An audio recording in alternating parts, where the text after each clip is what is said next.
అనగనగా ఒక ఊరిలో ఒక పెద్దాయన ఉండేవారు. ఆయన చాలా లోభి. ఎంత పీనాసితనమంటే ఒక్క పైసా కూడా చేతిలోంచి జారనిచ్చేవాడు కాదు. పైసా పైసా కూడపెట్టి కొన్ని బంగారు నాణాలు కొనుక్కున్నాడు.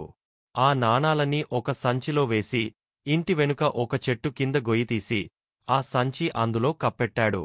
అప్పుడప్పుడు గొయ్యితీసి సంచి చూసుకుని నాణాలు లెక్క పెట్టుకుని మళ్ళీ కప్పెట్టేస్తూ ఉండేవాడు. ఇలా కొంతకాలం బాగానే గడిచింది. కాని ఒకరోజు ఇలాగే సంచి తీసి నాణాలు లెక్క పెట్టుకుంటుంటే ఒక దొంగ చూశాడు. ఇంకేముంది, రాత్రికి రాత్రి వచ్చి గొయ్యితీసి సంచి దోచేశాడు. మొన్నాడు పెద్దాయన అలవాటు ప్రకారం సంచి కోసం తవ్వితే అది అక్కడ లేదు. భోరు భోరు మని ఏడిచాడు. కాని ఇప్పుడు నెత్తి నోరు బాదుకుని ఏమి లాభం? పోయిన ధనం తిరిగరాదు కదా! ఆశాభంగమైన పెద్దాయన ఊరిలో ఒక స్వామీజీ దగ్గరికి వెళ్లి జరిగినది చెప్పాడు.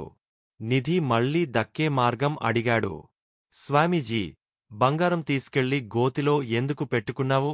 ఇంట్లో పెట్టుకుంటే అవసరానికి ఖర్చు పెట్టుకునే వాడివి కదా అని అడిగారు. ఖర్చు పెట్టడమా? నేను జన్మలో ఆ డబ్బు ఖర్చు పెట్టను. అందులోంచి ఒక్క నాణం కూడా వాడే ప్రసక్తి లేదు అని పెద్దాయన ఉన్నదున్నట్టు చెప్పేశాడు. అప్పుడు స్వామీజీ నవ్వి, ఒక సంచిలో కొన్ని రాళ్లు వేసుకుని కప్పెట్టుకో. నీకు బంగారు నాణాలన్నా రాళ్లన్నా తేడా ఏముంది? లెక్క పెట్టుకోవడానికి తప్ప దేనికి వాడవు కదా! వాడని వస్తువు మనకి అవసరం ఉండదు. ఇంకది పోయిందని బాధెందుకు అని సలహా ఇచ్చి పంపించేశారు.